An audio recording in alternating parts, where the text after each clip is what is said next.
الخوف يجعل الناس أكثر حذرًا وأكثر طاعة وأكثر عبودية. واحد من اعظم ابداعات شركه بيكسر للانتاج الفني، وهو واحد من افلام طفولتنا كلنا، وهو فيلم شركه المرعبين المحدود. شركه الانتاج دي يا معلم مسؤوله عن تشكيل 80% من طفولتنا كلنا، لان اشهر اعمالها توي ستوري، البحث عن نيمو، حياه حشره، وفيلمنا طبعا شركه المرعبين المحدود. دي افلام انت ما ينفعش تفوت، كبير صغير لازم تتفرج عليها. باختصار يا معلم، فيلمنا بيحكي عن عالم من الوحوش. العالم ده بيستمد طاقته من تخويف الاطفال. الحلقه النهارده يا معلم عن الخوف والتخويف كسلاح بتستخدمه المؤسسات والمنظمات لتحقيق اهداف استخراج الطاقه على حساب باقي الناس، او زي ما فيلمنا بيقول على حساب رعب الناس. للعلم بالشيء يا صديقي، الفيلم ده ينفع اكتر على السياسه الامريكيه. هم بيطبقوا اللي في الفيلم بالكربون على مدار تاريخ ده، لو افترضنا ان اليوم تاريخ. تعالى بقى افهمك ازاي، وخلينا نقول صباح الفل. انا يوسف. بص يا معلم، ومن غير ما تتفاجئ، فكره فيلم شركه المرعبين هي نفس فكره فيلم افاتار بالظبط. جهه بتدخل عالم تاني تفزعه عشان يستخلصوا منه مصلحه ليه، موارد بقى، طاقه، اي استغلال وخلاص. طبعا لازم يدعوا ان الناس دي اشرار تستحق الاباده، بس خليني بقى اقول لك ان فكره شركه المرعبين كانت اقوى واقدر من افاتار. طب هو ايه الفرق الملحوظ بينهم؟ افاتار يا معلم جاب لك عالم البشر بيدخل بمنتهى المباشره على كائنات ضخمه لونها ازرق، شكلها مخيف لينا كبشر، طريقتهم كمان كانت مخيفه. احنا طبعا البشر الكائنات الجميله اللطيفه الكيوت. هنا المخرج قدر يعمل اسقاط بصيغه مباشره على غزو امريكا للعراق، واللي اتضح بعد كده ان امريكا خربت الارض دي لصالح السياسه الامريكيه مش اكتر. شبه العالم اللي بينتهك وبيتظلم كانهم وحوش. بس في شركه المرعبين بقى يا معلم، المخرج عكس الايه ووضح لنا ان اللي بيتظلم المره دي هم اطفال، اسقاط على قمه البراءه، والجهه الثانيه هم اللي وحوش ومرعبين. طبعا انا معاك ان الكلام ده كبير قوي على فيلم شركه المرعبين اللي فضلنا طول طفولتنا نضحك عليه، لكن صدقني يا معلم الفيلم اكبر من كونه يضحك. في البدايه يا معلم عايزين نسال نفسنا سؤال: كيف كان عالم المرعبين اشبه بعالم البشر؟ اكيد مش فاهم ايه العلاقه. الحقيقه يا معلم ان فيلم شركه المرعبين من اكتر الافلام الواقعيه، رغم ان هو فيلم من نسيج الخيال، الا ان المخرج قدر باهتمامه بالتفاصيل انه يطلع لك فيلم واقعي جدا. لما تدخل على البيت اللي كانوا عايشين فيه هتلاقيه شبه بيوت البشر بالظبط، باختلاف طبعا بعض التفاصيل زي الدفايه اللي على شكل وحش مخيف. ولما تخرج الشارع هتلاقيه برضه شبه شوارعنا بالظبط، طرق، ارصفه، عربيات راكنه جنب بعضها شبه شوارعنا تمام. هتلاقي مشهد كمان بيتكرر كتير بينا: اهلا توني، اهلا عم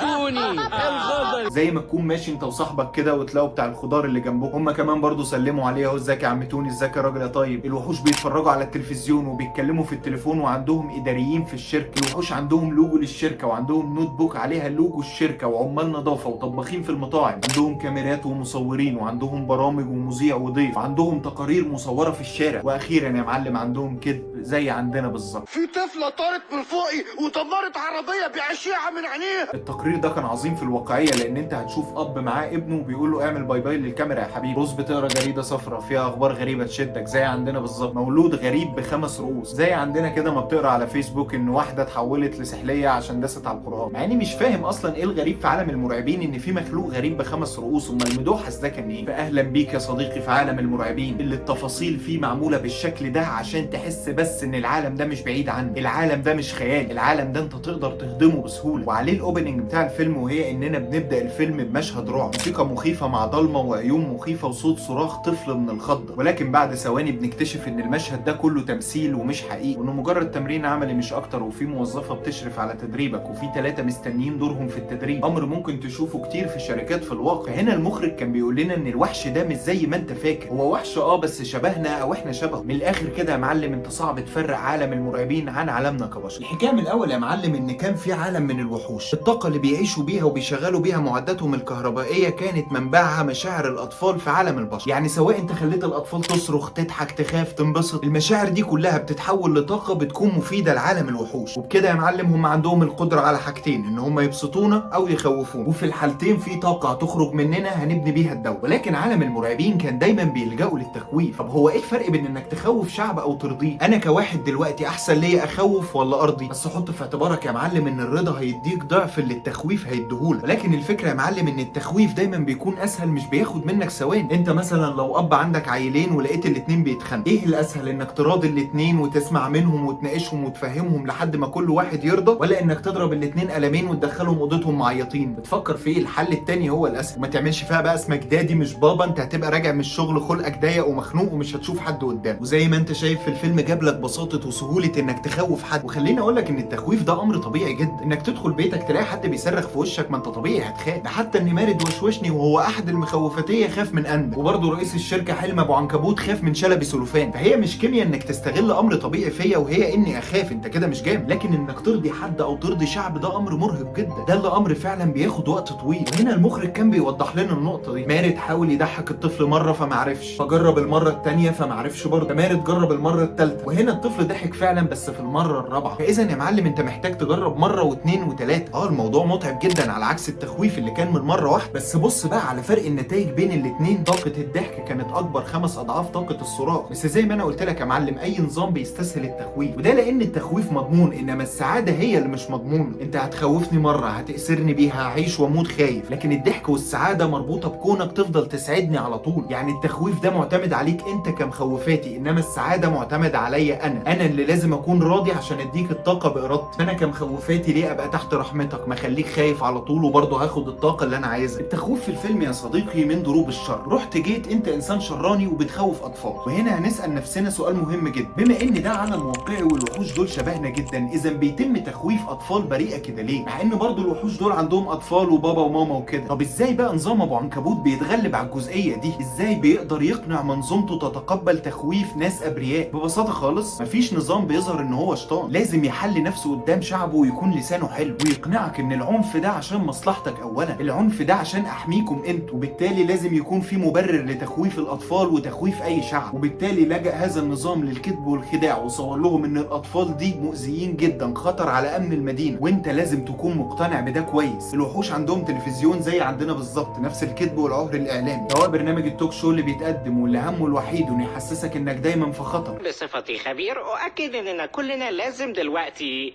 نترعب، وان الفزعه الامنيه دي لمصلحتك اولا. حتى التقرير اللي معمول في الشارع كله متفبرك وكذب في كذب وضحك على الدهون. في طفلة طارت من فوقي ودمرت عربية بأشعة من عينيها. حاولت أهرب منها لكن شالتني بقوة البني آدمين السحرية ورمتني زي العروسة. ده صحيح، انا شاهد عيان. الكلام ده ما حصلش. البنت اللي احنا شفناها كل اللي عملته انها كانت بتجري وبتلعب وما قعدتش غير 5 ثواني، ولا شالت حد ولا طلعت شعاع من عينيها. فالتقرير المعمول ده اما ان هو فيك، اما ان هم مغيبين لدرجه العته، يعني بيكذبوا الكذبه ويصدقوها. بس الحقيقه يا معلم ان الاطفال دي مش مرعبه تماما، بالعكس كائنات بتحب تهزر وتلعب وتجري ومش عايزه منهم اي حاجه. وهنا بقى صديقي هنسال نفسنا سؤال مهم جدا، هل نظام ابو عنكبوت عارف ان الاطفال مش مرعبه؟ الاجابه هي شارع اللي وراه ده، انا راح اعمل لك محضر ابن فجره دلوقتي. لما نشوف حاله طوارئ جيم اللي اتعملت بسبب قطعه ملابس صغيره دخلت عالم المرعبين دي، بقى ينتج عنها ايه؟ حاله فزع في كل حته، قوات مكافحه الاطفال، عربيات مصفحه وطيارات هليكوبتر. الله، الدنيا اتقلبت كده ليه؟ علشان فردة شراب واحد، مشهد معمول من باب المبالغه. وده معناه ان لو الطفل بقى دخل نفسه عالم المرعبين الدنيا تخرب. زي ما عرفوا كده ان في طفله دخلت عالم المرعبين فطهروا المنطقه كلها بالاشعاع. طب تعالى بقى نشوف لما النظام نفسه شاف طفله بجد قدامه عمل ايه. المفروض الدنيا تقوم ما تقعدش، بس احنا شفنا عكس كده تماما. شفنا رئيس المرعبين حلمي ابو عنكبوت شايل الطفل عادي وماسكها، لانه هو عارف ومتاكد ان الطفله دي مش مؤذيه. ولما قوات المكافحه برضو شافوا الطفله ما عملوش حاجه، اللي كانوا بيطلعوا من تحت الارض يكسروا الدنيا لو شافوا لعبه طفل. الفكره كلها يا معلم انها حاله خداع انت محطوط فيه. الاطفال دي حاجه خطيره جدا وانت اقتنعت بكده، ومادام انت اقتنعت يا معلم يبقى تعمل اي حاجه. النازيين ما كانوش هيولعوا في اليهود الا وهم مقتنعين ان هم سبب خراب المانيا، والاسرائيليين ما كانوش هيعملوا حرب اباده على غزه الا وهم مقتنعين ان هم بيحاربوا الارهاب في المنطقه. اقول لك على حاجه، بس انا ما اقصدش بيها اروج للنبات، انا بس بتكلم انسانيا. انا هديك مثال بفكره ذبح الحيوان. لو انا جبت لك فيديو لقطه بتتذبح، لا اراديا جسمك هيقشعر وممكن تجيب اللي في بطنك كله، وفي ناس ممكن ما تنامش يومين 3 من كتر القسوه اللي في الفيديو ده، لانك ايها الانسان مارست القسوه والظلم على كائن مستضعف زي القط، مع انك ايها البني ادم بشحمك ولحمك وعقلك وروحك بتتقبلها على حيوانات تانية زي البقره والجاموسه والخروف والمعزه، وبتقف عادي وهو بيتذبح وبتقعد تخمس بالدم على السور بتاع بيتكم وبتفرح قوي لاننا في عيد. وجه الاختلاف اننا مقتنعين وعارفين ان ده امر الهي من ربنا وان في حكمه من كده، مع انه نفس الالم ونفس التكتيف ونفس القطر عليه وتوقعوه على الارض، ولكن اقتنعت انه امر الهي وان في حكمه من كده. اذا اذا بنعملها بضمير مرتاح. وعشان كده طول الفيلم حلمي ابو عنكبوت بيوضح لنا ان الاطفال دي خطر علينا، علشان كده شعار الشركه كان وي سكير بيكوز وي كير، احنا بنخوفهم عشان بنهتم بيك انت. سيبك من الدبلجه المصري دي يا مخوفاتي نور حياتي ده افيه، انما شعار الشركه الاصلي شعار تم كتابته بعنايه. فلازم فكره ان الاطفال دول اشرار تفضل في عقول الناس. وبالتالي في اوبننج الفيلم واول معلومه عرفناها قبل حتى ما نعرف عالم المرعبين، عرفنا ان اخطر حاجه ممكن وحش يعملها انه يسيب الباب مفتوح. طب ليه الرئيس مش عايز يسيب الباب مفتوح؟ عشان لو في طفل دخل ممكن يكتشفوا الحقيقه، زي ما اقوى مخوفاتي اكتشفها بعد ما قعد ساعه مع الطفل. عرف ان الطفل ده مش مؤذي، ومع الوقت اتعود عليه وبقى يلعب معاه وممكن يضحي بحياته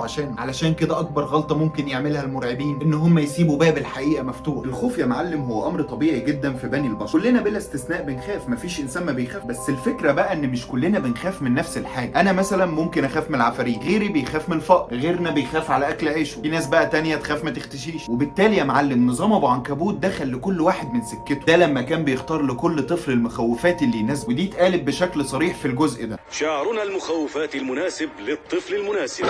الترجمه الصحيحه هي اننا بنختار لكل طفل الوحش الذي يناسب له، وبالتالي الخوف واحد بس الطرق هي اللي مختلفه. بو ما كانتش خايفه من كل الوحوش ولا حتى اكبر واحد فيهم، بالعكس هي اللي كانت بتحب تخضهم وتضحك من خوفهم وتلعب معاهم. لكن بو كانت بتخاف من وحش واحد بس اللي هو اندل. طب اشمعنى ده بقى بالذات؟ لما تيجي تبص على البطاقه التعريفيه بتاعت بو وتثبت اللقطه تلاقي انها كانت بتخاف من السحالي والتعابين، وده الخوف الطبيعي اللي انا بكلمك عنه واللي الشركه استغلته كويس. وبالتالي كل ما تشوف اندل او تحس بيه ده بيعزز الخوف جواها اكتر، واندل فاكر نفسه جامد. واصلا بو لو ما بتخافش من السحالي والتعابين اندل ما كانش هيخوفه، وبالتالي عالم المرعبين ده بالنسبه لها هيبقى بلع. هنسال بقى نفسنا سؤال خطير جدا، لماذا نسعى لاستعباد بعضنا البعض او استعباد كائنات اخرى؟ وده هينقلنا لتاريخ مهم قوي. سنه 1971 اتعملت تجربه مهمه جدا تحت اسم سجن ستانفورد. مجموعه من دكاتره جامعه ستانفورد عملوا سجن كده وكده، وجابوا ناس تمثل ان هم مسجونين وناس تانية تمثل ان هم سجانين بمقابل مبلغ من المال. وكان الاتفاق بينهم ان المسجونين هيباتوا في السجن، اما السجانين فليهم الحق ان هم يروحوا بيوتهم ويبدلوا ورديات مع بعض. ومع مرور ايام بسيطه من التجربه بدا السجانين ان هم يستخدموا اساليب العنف والعقاب مع المسجونين، زي ان هم كانوا بيمنعوا عنهم الاكل ويحبسوهم انفرادي ويمنعوهم من دخول الحمام. وكان السجانين بيكتبوا تقارير على المسجونين بيبالغوا فيها في الخطا عشان يبرروا العقاب. الاغرب في التجربه يا معلم ان السجانين رفضوا ان هم يروحوا بيوتهم مع ان مسموح ليهم بده، وكانوا بيفضلوا ان هم يفضلوا في السجن عشان يفرضوا سيطرتهم على المسجونين، مع ان اغلبهم كان ليهم بيت وزوجه وعيال. الدكاتره استخلصوا حاجه مهمه جدا من التجربه دي، وهو ان الانسان بطبيعته هو كائن ابن لما اتيحت ليه الفرصه مع مرور الوقت اتحولت انسانيته وبقى كل همه فرض سيطرته تحت مسمى انا بعمل وجه. طب معلش خلينا نسال اخر سؤال في الفيديو، طب الاطفال اللي مش بتخاف بيتعامل معاها ايه؟ ببساطه الاجابه واضحه جدا في الفيلم، الباب ده بيتقفل نهائي وممنوع التعامل معاه تاني. مفرمه الابواب دي معناها ان خلاص هنسيب الطفل ده في حاله، خلاص احنا ملناش طاقه بيه، خلاص صعب ان انت تخوفه تاني. فالخوف زي ما بيهدي الجراءه كمان بتعدي. بص معايا على تمرد الاطفال، خروج احد الوحوش مفزوع وتايه من عند طفل من الاطفال. المشهد ده ممكن يزاولك ويفهمك ان الاطفال دول فعلا خطر، بدليل ان الوحش خارج خايف، فخارج يعيط زي الاطفال ويقول قربت مني قوي. طب ازاي وحش زيك يعمل كده؟ ده الوحش اللي مستخدمينه في الاعلان وهم بيقولوا الوحش المناسب للطفل المناسب، ده غير صوته وشكله ومخالب ايده. بس كل ده هبل في هبل، لان الهدف يا معلم ان انا داخل اخوف مش داخل اقتل. لو هو داخل يقتله كان هيبقى الموضوع سهل، لكن الهدف هو التخويف. علشان كده المساعد بتاعه اول كلمه قالها له لما خرج ما كانتش خايفه منك في 6 سنين. وهنا بقى تعالى نتعمق اكتر جوه عالم المرعبين. ايه اللي بيحصل اول ما الطفل يصرخ؟ هي حاجه احنا ما شفناهاش بس احنا هنفترضها سوا بالعقل وبالمنطق. اول ما الطفل يصرخ الوحش بيطلع يجري يخرج من الباب، ويفضل الطفل يعيط لحد ما ابوه وامه يجوا. وهنا الطفل بيقول لهم ان هو شاف وحش خرج من الدولاب. الاب بيفتح الدولاب ويشوف مثلا ان كان فيه جاكيت او تي شيرت عامل شكل مخيف والطفل شافه وحش. وهنا بقى هنلاقي انواع كتير من الاباء. في اب ممكن يتريق على ابنه، عيل عبيط وبيخرج، وهنا الاب كده بيمحي شخصيته. وفي اب تاني ممكن يزعق له ويضربه، وهنا بيعزز الخوف جواه اكتر. وفي اب بقى هيفهمه ويكلمه ويقول له لو الوحش ظهر لك تاني قرب منه اكتر وتاكد هل ده وحش ولا مجرد جاكيت. هتلاقيه مجرد جاكيت عادي، وهنا مفيش وحش غير جوه دماغك انت. علشان كده الوحش خرج حكى اللي حصل جوه بالظبط، ان البنت كانت بتقرب منه، كانت عايزه تلمسه علشان تاكد لنفسها وتاكد لخوفها ان كل ده بلع. تاني حاجه اقرار المتوحشين ان الاطفال بقت اشد جراءه عن زمان. أمامنا تحد، براءة الأطفال تتناقص، وإخافتهم لم تعد سهلة. لان زي ما التجربه دي حصلت مع طفل هتحصل مع كل الاطفال، وساعتها الاباء هتبقى عارفه ازاي تتعامل مع خوف اولاده. بنشوف ان عدد الابواب اللي بتتفرم كل اسبوع وصل ل 58 باب. العدد ده هو عدد الاطفال اللي بطلت تخاف وتعرف الحقيقه. ده كلام صحيح يا معلم، في مشكله بتواجه الوحوش، في حركه ثوريه من الاطفال على الوحوش. طب تعال نشوف منطق ابو عنكبوت في الجزئيه دي. مش بايدي، الدنيا اتغيرت، التخويف مش زي زمان. الدبلجه دي غلط. ابو عنكبوت قال ان التخويف ما بقاش كفايه، بمعنى ان لازم نلجأ لحاجه توقف نزيف الثوره وتخلي الخوف يسرف الاطفال من تاني. وهنا بقى نلجأ لمين بالظبط كده؟ شفاط الصريخ. الحكايه اننا هنخطف بعض الاطفال نجبرهم على الخوف والصريخ، والطبيعي انك مش هتخطف طفل خايف، انت بس هتخطف الطفل اللي مش بيخاف، هتخطفه وتربطه وتدخل عليه البتاع ده، وساعتها بقى اللي ما يقولش هيقول مليون وفي النهايه احب اقول لك صباح الفل، انا يوسف. لو كان عندي فلوس كنت اسكن في قصور وليها بلكونات حواليها زهور